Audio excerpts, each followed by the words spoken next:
Здравейте на всички!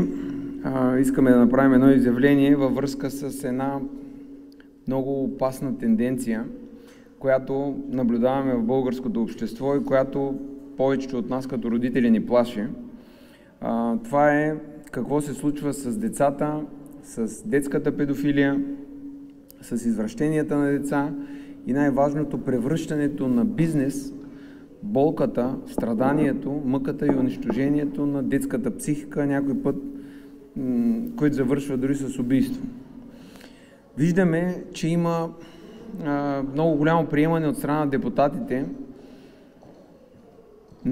така и вътрешно го приемат, когато имаме насилие срещу животни. Първо искам да кажа, че насилието срещу животни е също толкова неприемливо, колкото и насилието срещу хора. Но все пак хората са хора, а децата са още повече по-специална част от нашето общество. Защо казвам по-специална част? Много често и мен са ме питали за кого се бориш. Виж хората как предават, децата никога не предават. Те са чисти, искрени, истински и те са такива, каквито ние ги създадем.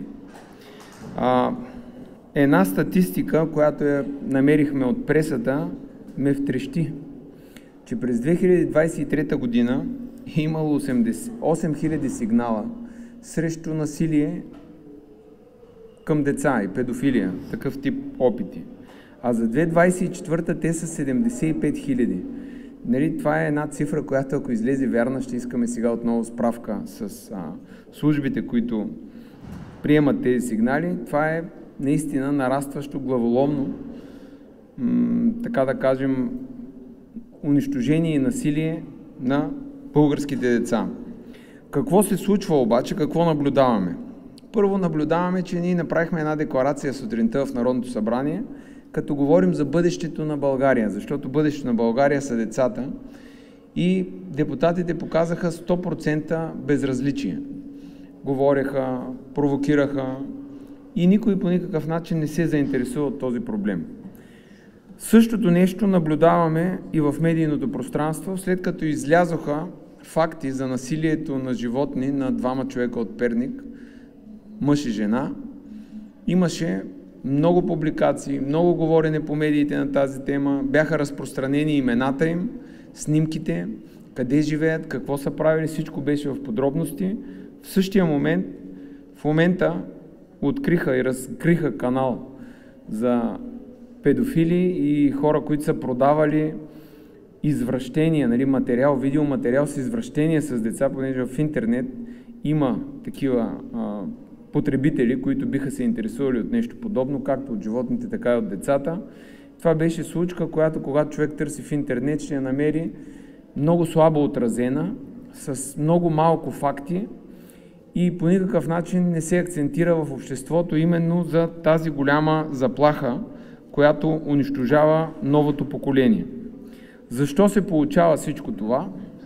Ами това се получава заради разпада на ценностите и поставянето на парите като първа и най-важна цел в живота на един човек. Хората почват да мислят, че най-важно е да вземеш от някъде пари и да можеш да се покажеш в социалните мрежи, че си успешен и богат.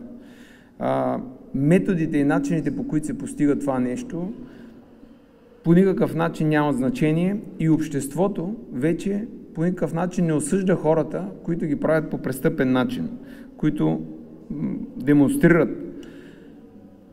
благополучие благодарение именно на престъпна дейност. А това знаем, че са много хора в Народното събрание. Още по-тежко е, нали, ситуацията още по-тежка е, че ние имаме невъзможност по някакъв начин органите на реда да се справят с този тежък проблем и ще обясним защо. Свидетели сме, че увеличиха парите на полицаите с 50%, като аз никога не съм бил душманин на хората, които получават добро възнаграждение, просто искам да си свършат работата. Но корупционната система в България прави така, че един полицай не може да си свърши работата.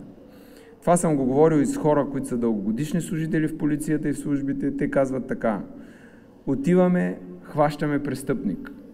Оказва се, че този престъпник е по някакъв начин близък на ръководни фигури в ГЕРБ или в ДПС. Вместо да получим похвала за това, че сме разкрили престъпление, това, което се случва, нас не наказват. После хващаме втори престъпник.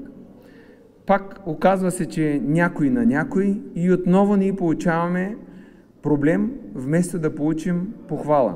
Ще разкрием един такъв случай, който се случва и в Добрич, с именита депутатка от ДПС Ново начало и как човека е гонен, преследван, просто чакаме всеки момент да го уволнят, защото няма право да говори, докато все още е в полицията. Тази мафиотска структура, която е проникнала дълбоко в службите и в обществото, прави така, че какъвто и законопроект да се приеме, той просто не се изпълнява. И от тук нататък аз не виждам Народното събрание, функционирайки по този начин, как може да гарантира на българските родители, че ще бъде запазено здравето, психиката и живота на тяхните деца. В една такава среда, в която полицията не може да защити младежите, те имат няколко шанса. Единият шанс е да станат компютърни маняци и по никакъв начин да не излизат от тях, защото навън е лоша среда. Втория вариант е да отидат в някоя агитка, където знаем, че много често се разпространяват наркотици, боеве и оттам лесно минават в среди от ъндърграунда. Третия вариант е директно да отидат в среди от ъндърграунда, за да могат да бъдат защитени по някакъв начин, да са част от общност, която им гарантира елементарни права, защото поне в престъпния свят все още има някакви правила, които те знаят, че тези правила функционират и могат да живеят и съществуват спрямо тях.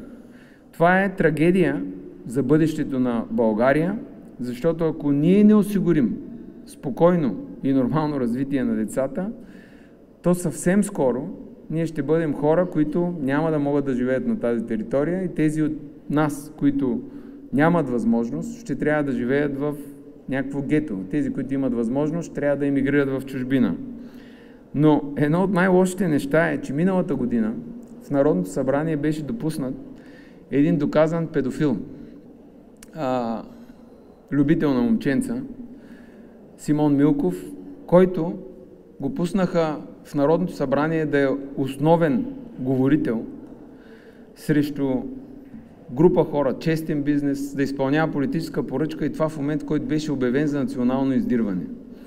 И това вече срива тотално и вярата ни в институции като Народното събрание, като депутати, защото там участваха всички партии, или да кажем почти всички. И това дава лош пример.